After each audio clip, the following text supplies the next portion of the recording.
Hello, hello, and welcome back to Shatter Our Souls with Novaria. Today we are tackling Central Hyrule region of Legend of Zelda Breath of the Wild Minimum Weapon Challenge.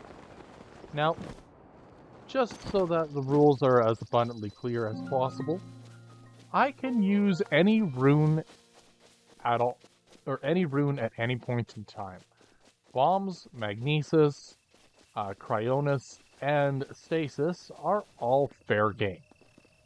However, anything that falls under the sword, shield, or bow tabs are off limits. This does include weapons or tools that are technically not combat centric, like, for example, torches, but any other items such as the chew jellies are fair game. And this brings us to, I suppose, the first major crux of the issue, and that is a lot of weapons are actually necessary to beat certain shrines. So I'm going to be taking a little bit of a breakdown of each of the shrines that are completed today, and how to best to approach them, at least from my perspective. And, sit back, relax, grab a drink, because we might be here a while. Um, First and foremost, I wanted to get to the tower. I believe that the Central Hyrule Tower is going to be fundamentally useful in just existing at this point in time. And that's kind of my hope at the very least. Back when Breath of the Wild was, I suppose, more popular, now that games like Tears of the Kingdom and Echoes of Wisdom have become more the norm, Breath of the Wild was praised for its open world exploration and kind of cursed by its, shall we say, less than stellar use of a weapon durability mechanic. Most players, oh no, stating that they didn't really enjoy the fact that they could hunt down a really powerful weapon, but there was next to no reason to use it. It was going to break anyways, so most players opted to use weaker weapons instead of stronger ones simply because, oh wow, okay, that didn't work. Instead of using stronger weapons, simply because why would you use the stronger weapon knowing it was going to break? And I think I was guilty of this more than most, because I was going into late game battles with a stick. And, well, it ended up dragging out combat a lot more than it potentially needed to. The other issue that cropped up a lot was that a lot of enemies were reliant on, or I was reliant on a lot of runes on a regular basis. That being bomb and magnesis, simply because it mixed up basic combat a fair bit. Anywho, we're just gonna send these guys flying a couple times and see what we get out of it. It might be worth it. Who knows? Um, as the enemies get stronger into the blue, black, and silver variants, bombs on their own are going to be less effective. And while this is expected, bombs are kind of the bread and butter of combat for now. Well, for the foreseeable future.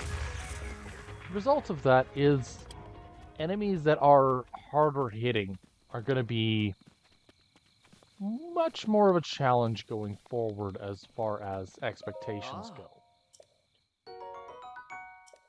go. Anyways, we are heading into one of the shrines that, when I was planning this run and thinking it through, came to mind as what would be necessary to actually beat the game, and what glitches or oversights might be necessary. I stand by the whistle sprint because it doesn't end up causing more issues then it doesn't end up with the stamina depletion of standard sprinting, but you're not traveling as fast as standard sprinting to begin with. So it's not a game-breaking piece to begin with.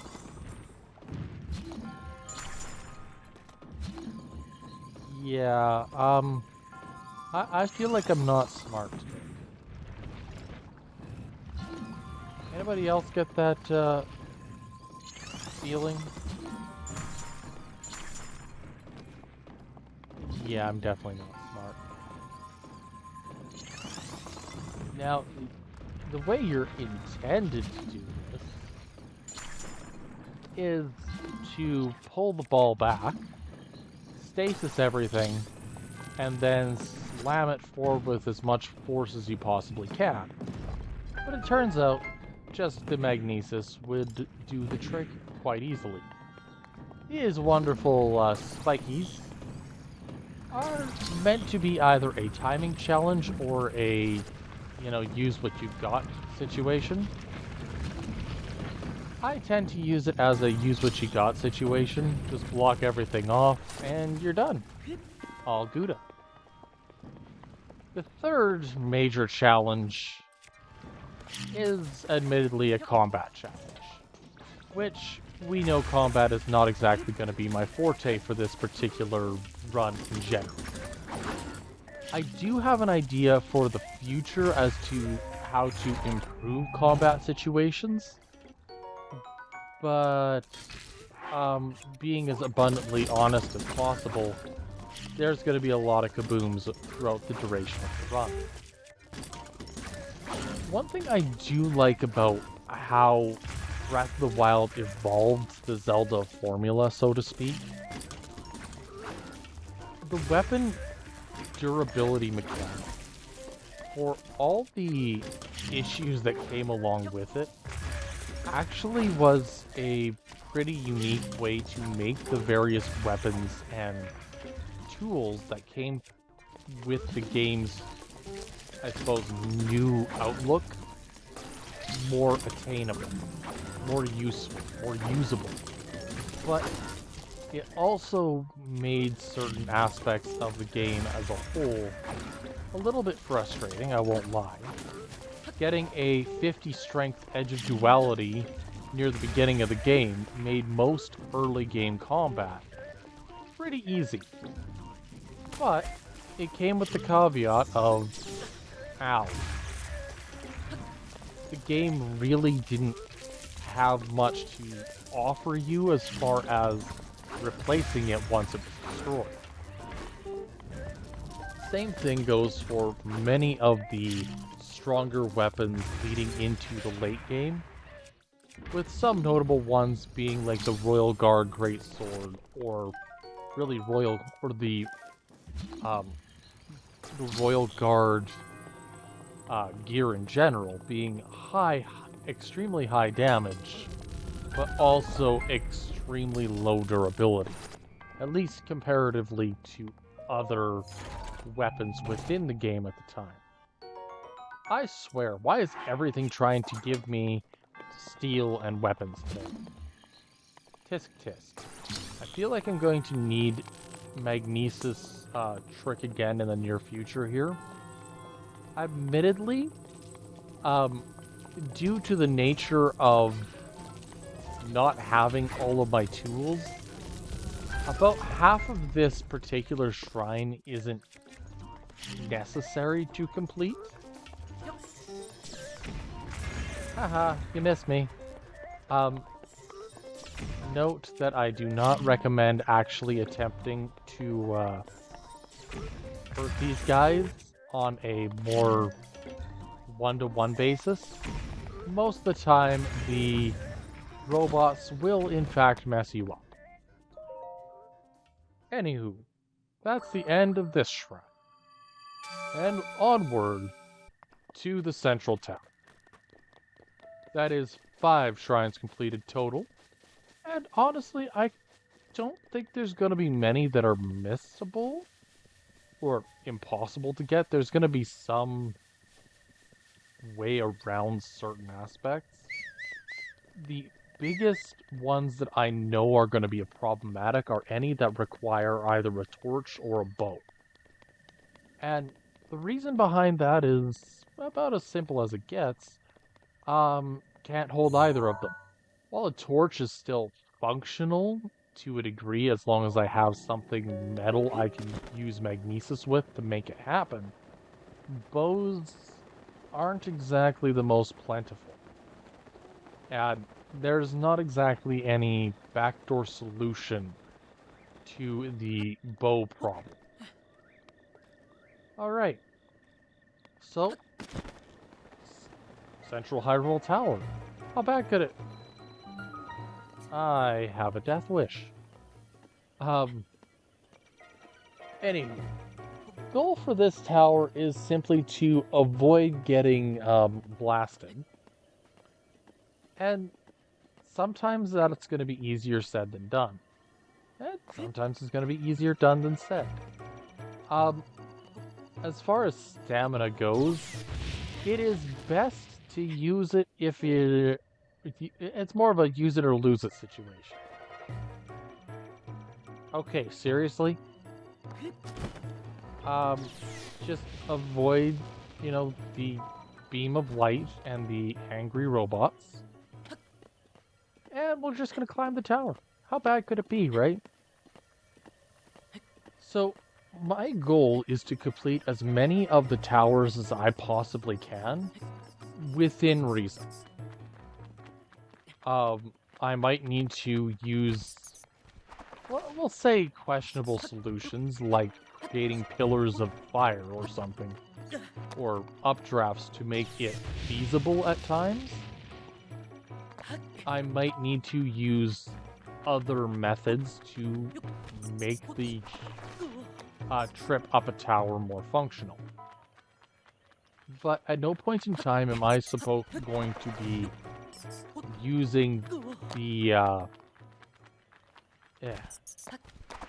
effectively, I'm just trying to make everything functional and beatable without necessarily overcomplicating things.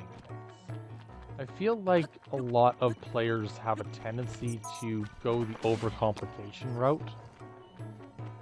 And while I personally understand it, it's easy to find a solution, if one that is questionable. If it works, it works. And in this particular circumstance, health is a resource. Use it or lose it. Or use it and lose it. Both is good. Anyways, this marks the second out of the 14 towers complete. I'm liking my odds so far. The only one that I think is going to be a major problem, just from my memory alone, is that the towers have a... Oh, which one is it? The Akala Tower has a small bunker surrounding it that is infested with the, what is it? Malice? Malice pools or gloom pools, depending on how you look at it. And these two options really mess with the player's capability of getting from A to B. So alternative solutions will be necessary for that particular tower. Most of the time it's just going to be kind of see what happens and work around it. Anywho, we've avoided a few dozen lasers at this point. I think we need to blow off a little bit of steam.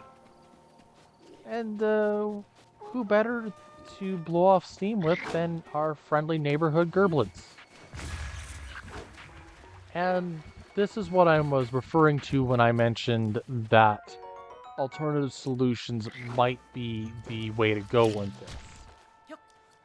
You already coming across a black bokoblin, while it's not exactly world-ending, does make a pretty significant issue going forward should the necessity to beat heavier armored enemies come to pass. Bombs, for all they are good for, have a tendency to be able to send enemies flying. Cliffs, water, and just in general getting them away from you is going to be the #1 solution as far as success goes.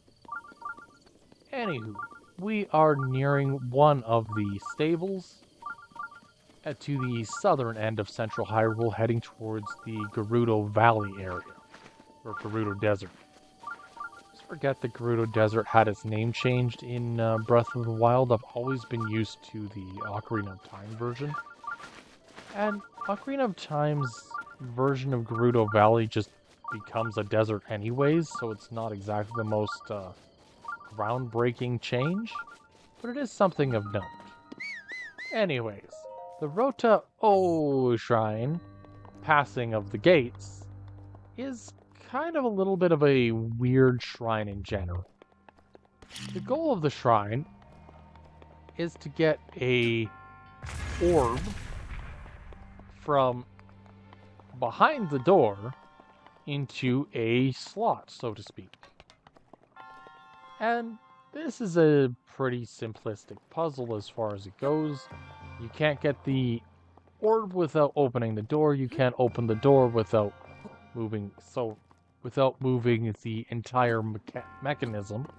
And you can't hit the mechanism twice without some means of either getting on top, at least in this case, or without a key to open up the door, or both. So there's not a whole lot of solutions to this particular puzzle, at least initially. The way I found was to A, rotate the entire wall and get the key. With the key in hand, we have to reset the puzzle. I can't open the door without having the door at ground level, and I can't get the door to ground level without a bow at this moment in time. So we're just going to step outside for a moment, take a breath of fresh air, and come on back in 30 seconds. And by that, I mean 2 seconds flat. Anyways, now that we've got the door open, we can get the shiny Sheikah orb back into the top. Kablooey. And this will open up the second portion of the, I suppose, puzzle itself, which is that I need a means of getting the entire area re-rotated back to a neutral space without causing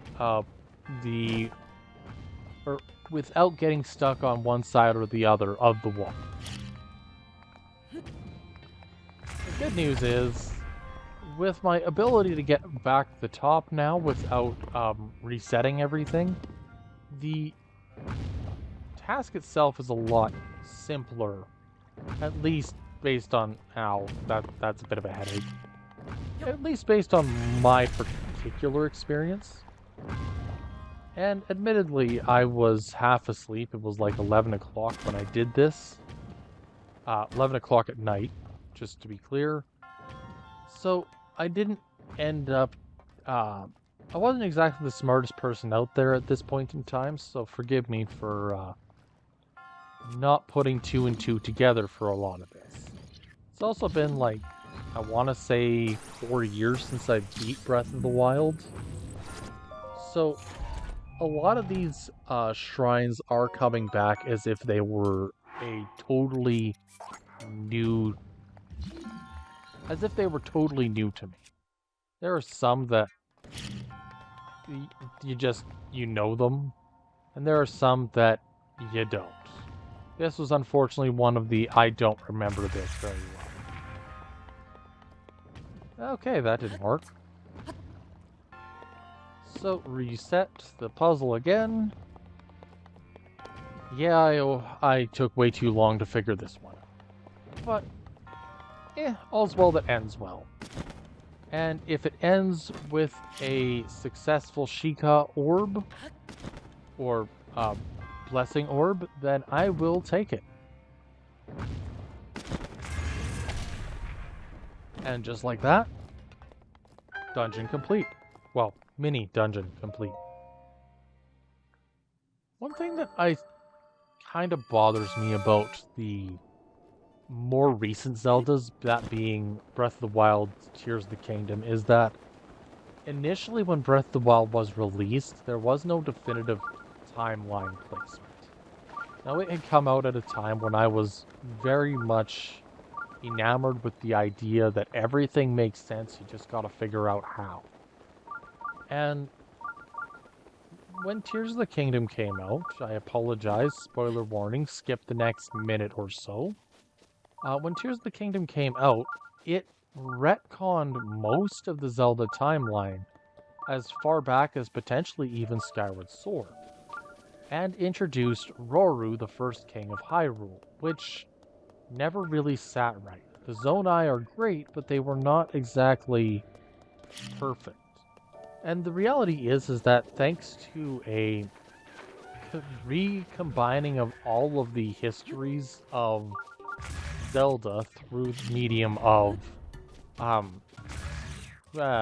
is it, Hyrule Warriors, we end up with an issue where the modern Zeldas actually don't have a timeline placement at all. Anyways, I'm gonna be silly and attempt to beat a Hinox with Kabooms. Because Hinoxes are kind of one of the more unique bosses as far as Zelda history goes. They're not hard. They're never designed to be hard. But they're meant to be imposing.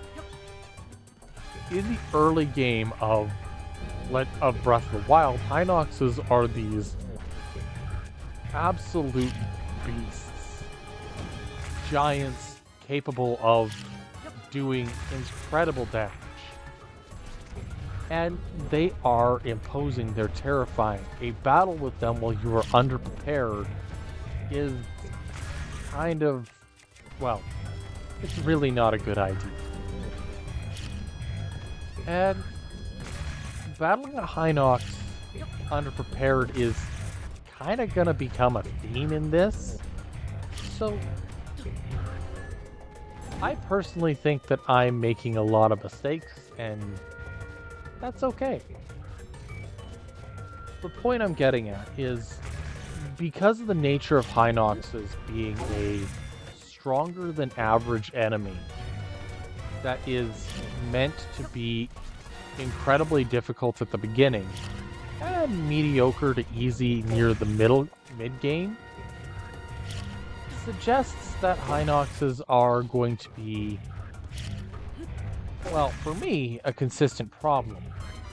But it's a way of gauging progression throughout the Legend of Zelda Breath of the Wild, in that you get to fully see how far you've come by battling a Hinox or two at the beginning, and then battling them again, what, a month later, when you get to the point of beating the game, and seeing just how quickly they crumble before the might of Link. It's always something that kind of bugged me. It didn't bug me, I suppose. It was more of a feeling of being... It didn't bug me. That's not the right word. I always felt like Link was this superhuman character. That whatever was thrown at him, he could succeed and get through it because of his Swiss Army knife mentality. Breath of the Wild ironically strips Link of a lot of that Swiss Army knife, in that a lot of the capabilities that Link had in games like Twilight Princess get, I suppose, kind of condensed down to a smaller, more manageable version. Okay, minor test of strength. This might be a problem. For those that know, the tests of strength come in 3 varieties. There's the minor, the moderate, and the majors. And they're effectively all just combat trials. to my recollection, there are only 3 of each variety, although I could be wrong. I need to eat. The major test of strength will probably be one of the hardest shrines to do without any alternative weapons. The minor tests, like this one here, are doable, they're just kind of slow. The more weapons that the droid gets, and the more aggressive it becomes, like in the major tests of strength, the harder it's going to be able to nullify and beat the enemy with such a limited kit. Ow. Your laser beams hurt. The other aspect of these tests is that at this point in time, even in a minor test of strength, a single mistake is all it will take for me to be defeated.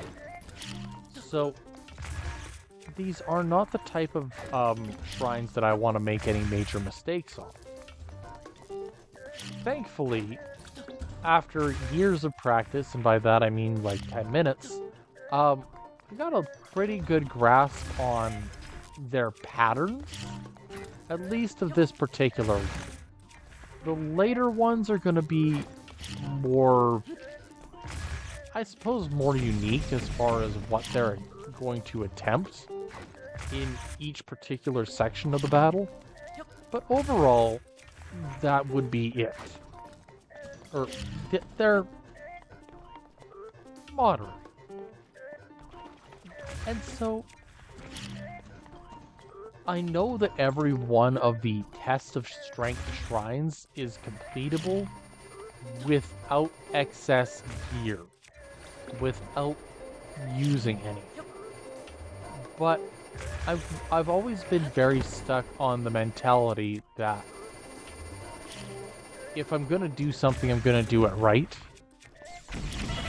And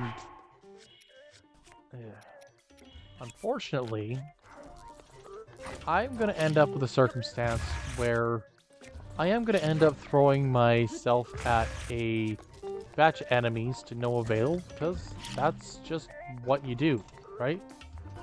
You throw yourself at the enemies and attempt to plan around their strengths, their weaknesses, and that is something that I think sets Zelda apart from a lot of other games, in that in Breath of the Wild, Echoes of Wisdom, and Tears of the Kingdom, the combat itself isn't necessarily about being the strongest being on Earth.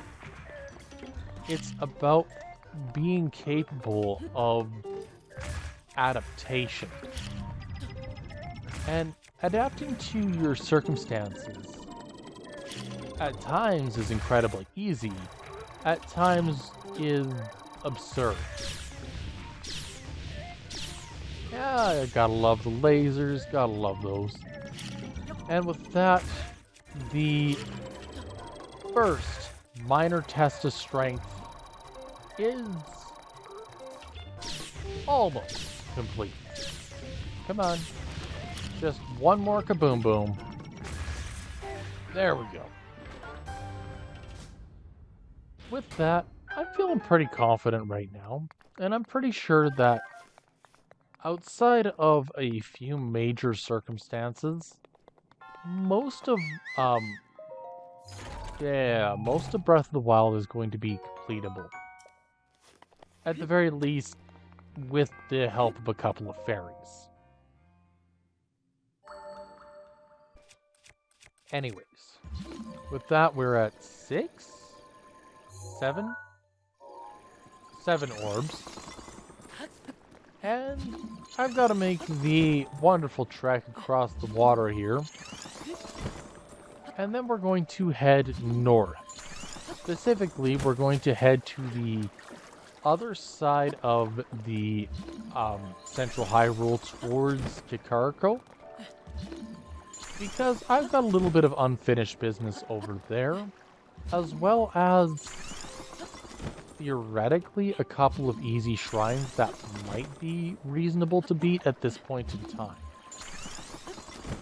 Due to not having a whole lot of food prepped at the moment, I am going to take a little bit of a... If I come across any more of the tests of strength at this moment, I am going to be avoiding them, or rather turning around and coming back later. Because I don't recall what each shrine actually is,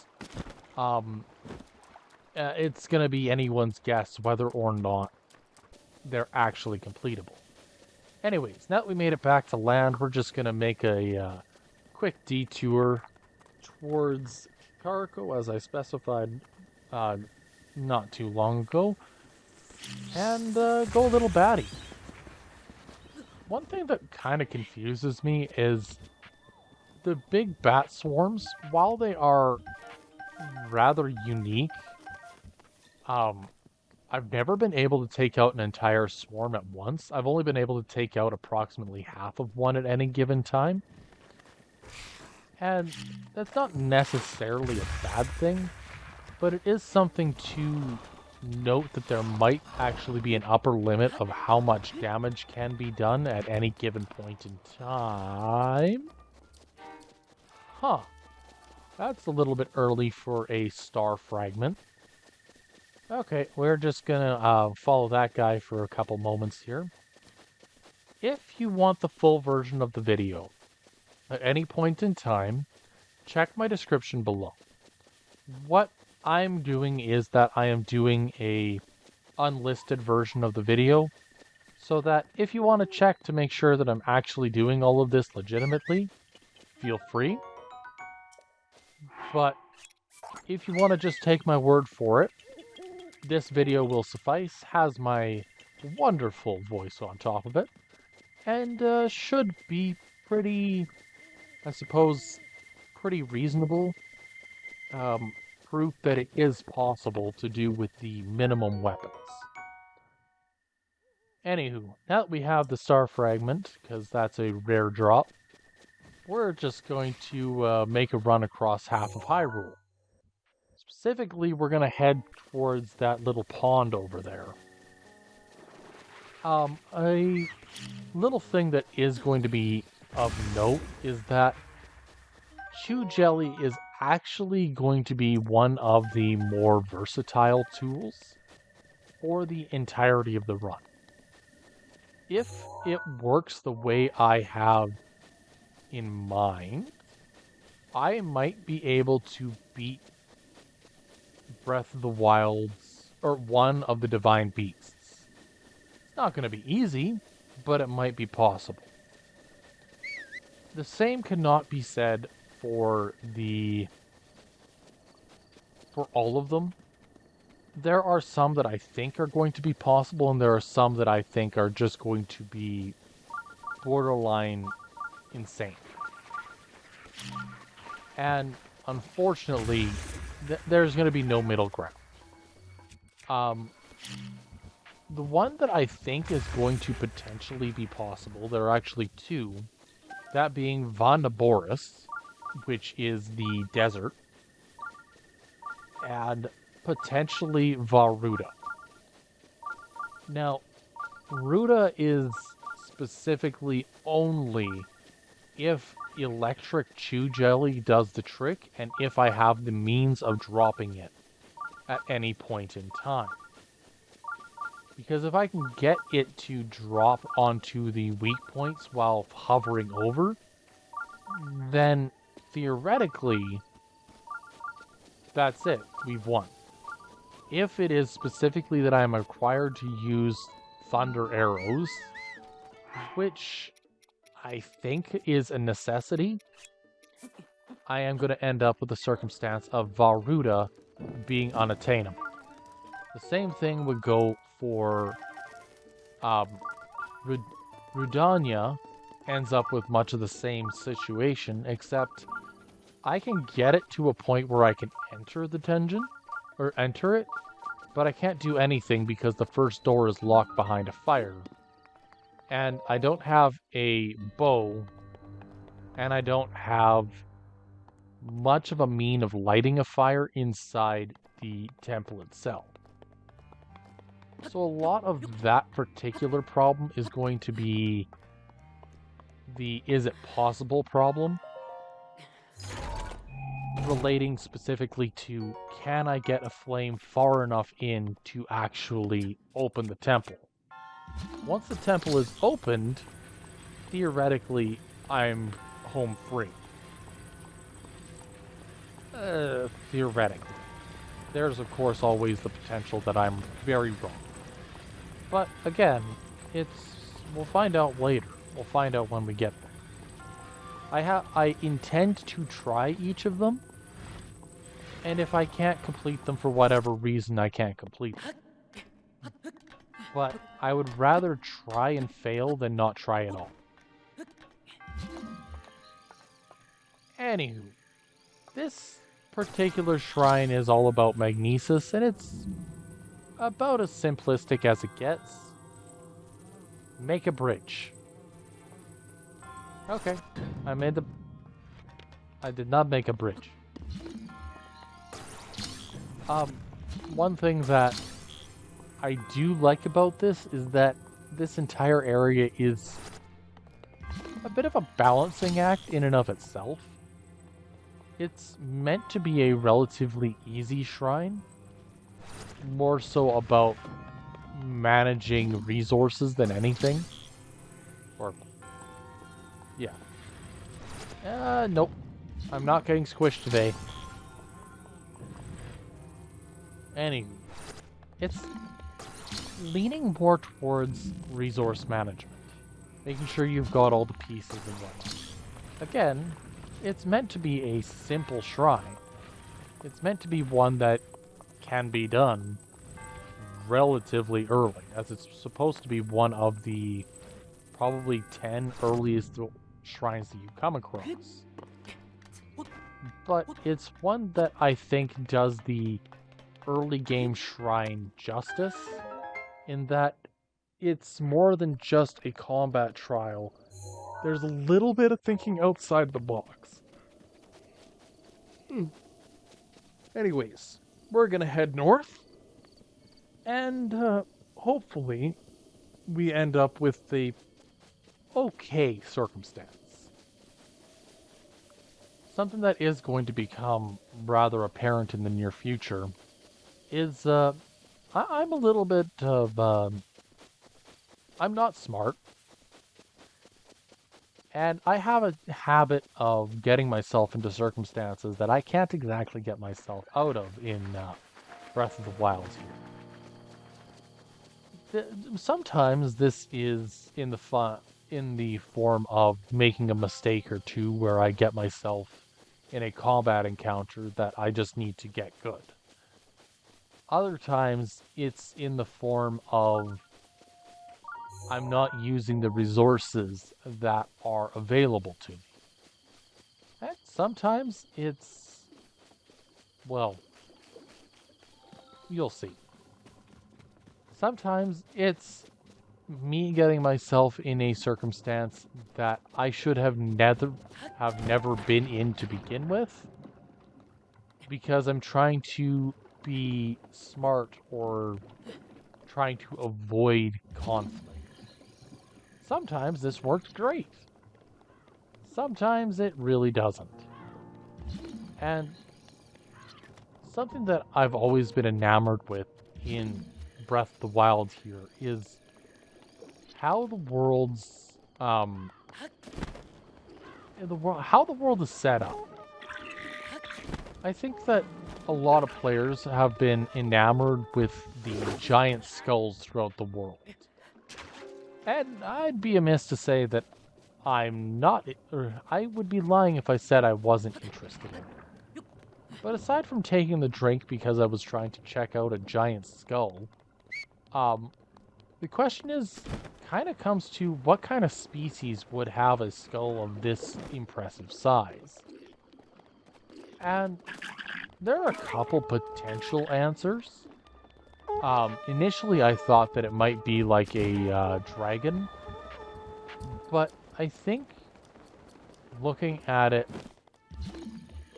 is probably something closer to a, oh, what is it? Like cattle? Just absurdly sized cattle. And I could be very wrong. I don't necessarily know. But to me, it makes sense that each location in the game is going to have something that is unique to it and might betray more of a background, so to speak. Now, there are colossal skeletons throughout the entire world of Breath of the Wild. And these titans, shall we say, don't necessarily have a whole lot of background to them. Some have pointed to the Zonai and stated that there was something that they did to cause it. Others have pointed to Ganondorf creating beasts of immense strength and size. Think creatures like Moldugas. But my thought on it actually started or stemmed from games like Ocarina of Time, where you had King Dodongo, which was a rather absurd-sized creature to begin with. Morph Eel in Twilight Princess, even Stalor, are each creatures that were meant to be bigger, and we only got to see, in some cases, a fraction of that size. Now, some of these creatures, like Levias from Skyward Sword, do make a skeletal appearance in Breath of the Wild. But other creatures, like the dragons of old, do not. Now, this isn't necessarily a deal breaker, but it is something to note. No. Not yet. I don't have enough gear to handle this, and I'd prefer to have a piece of equipment that is capable of defending me from at least one strike. That would be ideal. So I'm gonna make the silly decision, and I'm gonna head into Hyrule Castle itself. The reason is because there is a shrine in the basement of Hyrule Castle, and if my idea of using the chew jelly for a burst of flame to light a torch doesn't work, I want to know earlier rather than later. So we're gonna head that way specifically because I want to make sure that my perceived solution to my problem is actually a solution and not just a fever dream. Ow. Stop it. So, we have a couple of Octoroks attacking. Something that has always kind of been a little bit of a question mark in my books. Not a bad thing, not a good thing, just a question mark. Is that I always question where different species kind of originated from. You can see some of them, like the squid guys in Skyward Sword, evolving into Octoroks as we see them in later games. But some being, some growing from one species to another don't always make sense. Example being the Kikwis, the Koroks, and the Kokiri. They're all technically a similar species as far as what they're expected to be. It's either that or the Kikwi died off, I don't know. The Kokiri and the Koroks were because the Kokiri disguised themselves, at least by my understanding, to look like Link, so that Link wouldn't feel alone or feel different, growing up at least. But there are some that are harder to explain. some, like the high noxes of um, older Zeldas like A Link to the Past, I thought were very similar to what the Gorons would be in the future. A creature that was immensely powerful and had all sorts of capabilities at their side, provided you actually took the time to look into it. The Hinoxes being these giants that were capable of throwing bombs, and then having a species that was taller than average, literally made of stone and immune to explosions, kinda lended itself to, these guys might actually be the same species. Of course, it was later confirmed to not be the case. There are a lot of differences in speciation within The Legend of Zelda that really it makes me question every now and again what is and isn't canon or evolution, and what was just creative liberties taken. The reality is that every decision that were made by the developers was likely made with the ideology of we want this world to feel real and lived in. So speciation was part of the idea from the beginning.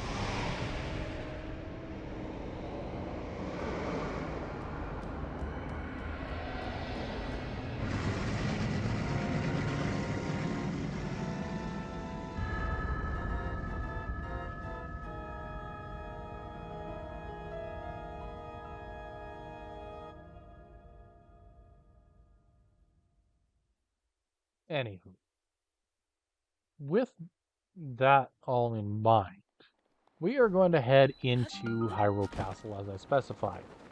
Now, this won't be the only trek in, it'll be the first of two. The first trek is of course just going to be focusing in on getting to the shrine in the basement. I think that's a pretty fair first goal. The second run through this is going to be in the finale, where we're effectively going to run through the entire boss gauntlet in one go. I am hesitant to attempt this without the Master Sword, but I feel like the more I think on it, the less I think the Master Sword is actually a necessity. A desire, yes. Necessity, no. But I want to hear your thoughts on it, because in my mind, for me, I would grab the Master Sword and bring it to the battle, giving me one of each weapon type, as the Bow of Light is necessary, as is the Bow of Light is necessary, and the Hylian Shield is necessary. Other than that, all other weapons, tools, and items are completely optional, with the exclusion of the Sheikah Slate. Everything else is up to you as the player to determine what is the best course of action. I personally want to try to do as much as possible without the Master Sword, but it does mean that I am using other pieces of tools, items, and gear in general to soften certain circumstances to make it more doable for me. But if anybody ever tries this and tries to outdo what I attempt, I am fully welcoming. I believe that video games are a medium that we all have an opportunity to make a mark. And while some games have been played to near perfection, I'm looking at games like the original Super Mario, which is, I think, 1/30th of a second away from being the same as a pass run.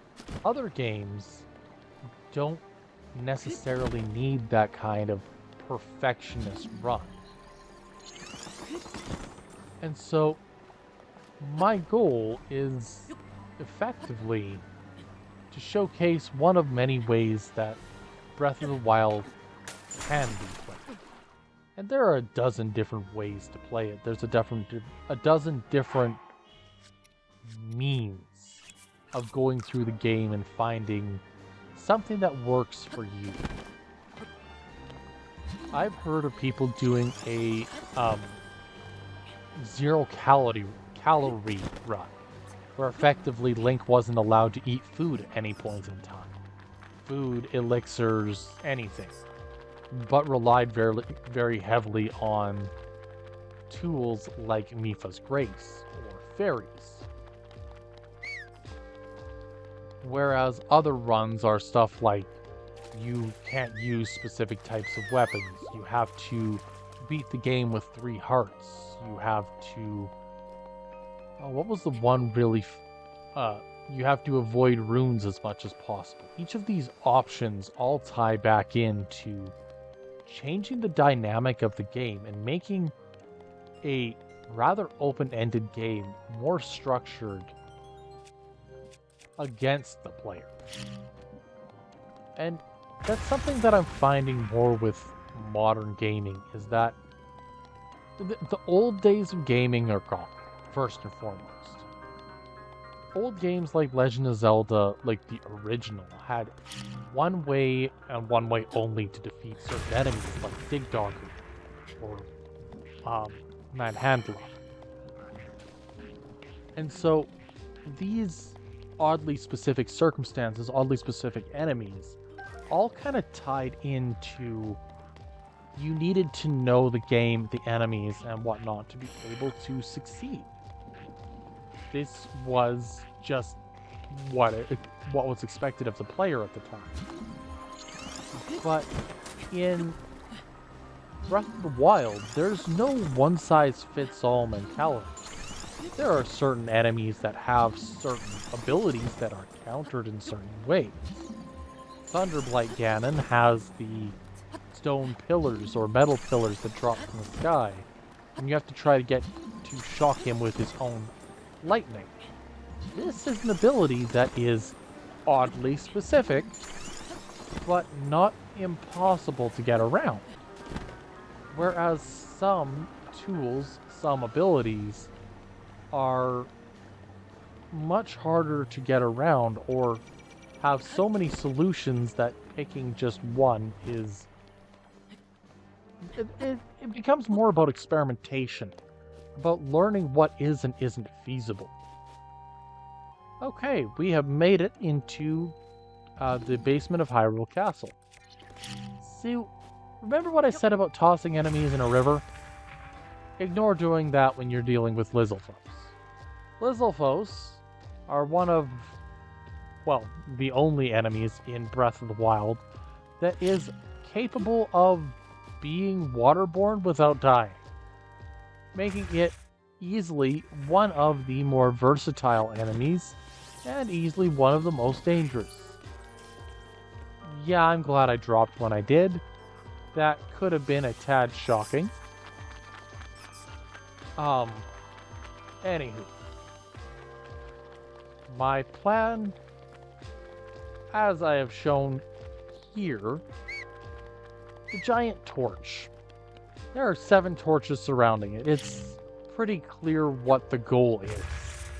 Light the torch on fire, congratulations, bada bing, bada boom, you have yourself another shrine. However, if my solution doesn't work, which it doesn't need to, but if, for whatever reason, it doesn't work, I'm hooked. And I don't have to worry about that. Alright, so if I recall, this particular shrine is a blessing shrine. But we're about to find out upon entry. The nice thing is that if for whatever reason it's one that I don't want to do at this moment in time, I can of course come back at a later time and attempt it with better gear. And I don't necessarily need to hunt it down again, as I can teleport to it. Using teleportation or fast travel is admittedly something that I don't exactly have the greatest relationship with. In my mind, if you're going to be building a world, yes, you need a means for players to get from A to B. You don't want to be wasting the player's time.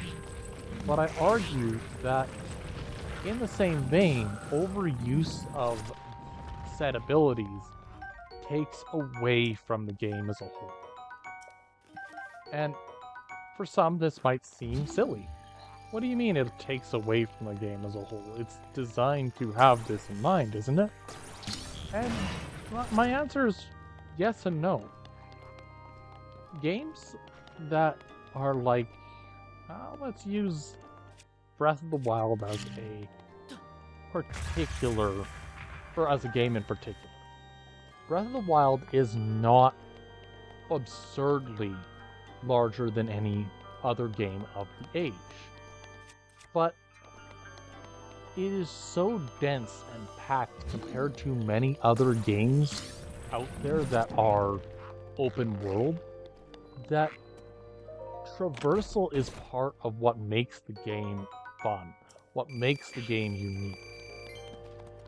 In the case of Breath of the Wild specifically, you can technically run from one end of the world to the other, and I believe it's like 30 minutes to an hour.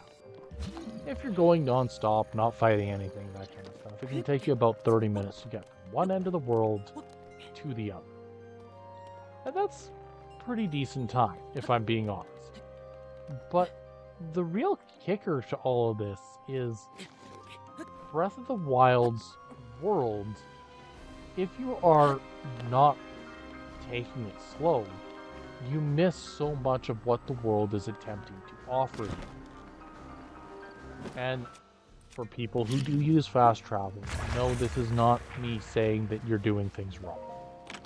Rather, I personally don't enjoy it because fast travel, instead of actually engaging with the world for me, I am watching a loading screen. And that's just not engaging. That's not something that I actively want to it's not necessarily something that I am aiming for as a player. But who knows? I might be approaching it from a slightly odd perspective. Some things I like fast travel for, some things I don't. One thing that I liked fast travel for in Breath of the Wild was that there were certain places that I could travel to and get easy access to, like a goddess statue, so that I could hand in my goddess orbs, the divine spheres themselves, in order to actively upgrade Link's health, stamina, and whatnot, and then could fast travel back to the closest comparable location to where I was. This is a good thing. This is a positive of fast travel. But aside from situations like that, I don't tend to use it. Witcher 3 Wild Hunt was a game that I had attempted to complete 100%. I admit I missed a lot, but completed every known quest and side quest that I could. And I think it went pretty okay, pretty decent overall. But there are a couple issues that cropped up throughout the run that always rubbed me the wrong way. Because getting from one area to the next, map to map, required fast travel. You needed to fast travel to Toussaint if you were in Skellige, or so on and so forth. It was part of the world itself that caused this. Zelda Breath of the Wild has much the same world size,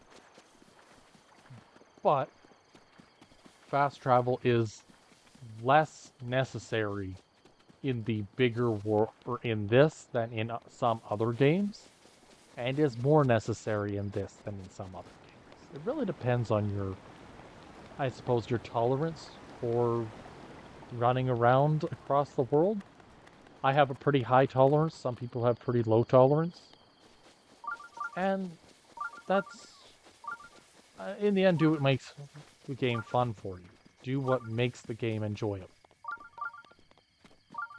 Alright, so we got a shrine nearby. If I recall, it's inside the side of one of the cliffs here.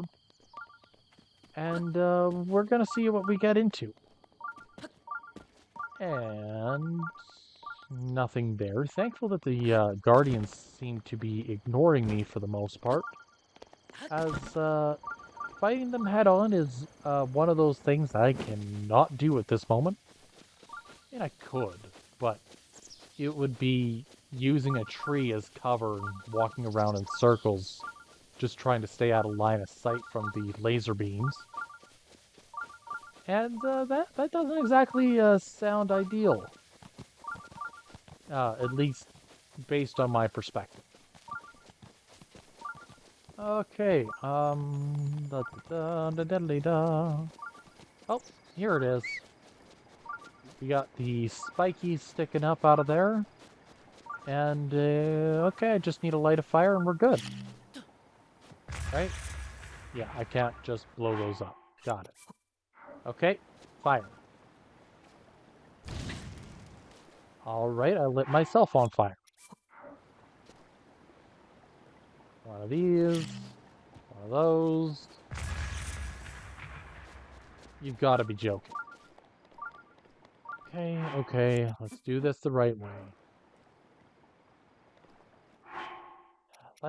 I've only got 2 left, so I'm going to also add a little bit of wood, so that if I need to expand the fire one way or another, I have an option. So let's do this the smart way this time. Let's put the wood down. I need 5 logs. Just go all out. There we go. We have the wood on. We're going to make a big fire. And then we're dropping a singular bomb in the middle. There we go. I didn't expect to send wood flying like that. Huh. Well, I guess you learn something new every day. I think it was funny that it landed as a stack and just immediately crumbled into the perfect campfire. I know that they don't necessarily of course. A minor test of strength? I might be able to tackle this one. Let's see what we got. Worst case scenario, I get shot in the toes, and that's that, right? Or get my leg hacked off with a buzzsaw. Alright. So we're just gonna treat this guy like the prior one. The biggest difference between this guy and the one before him is this one has an axe.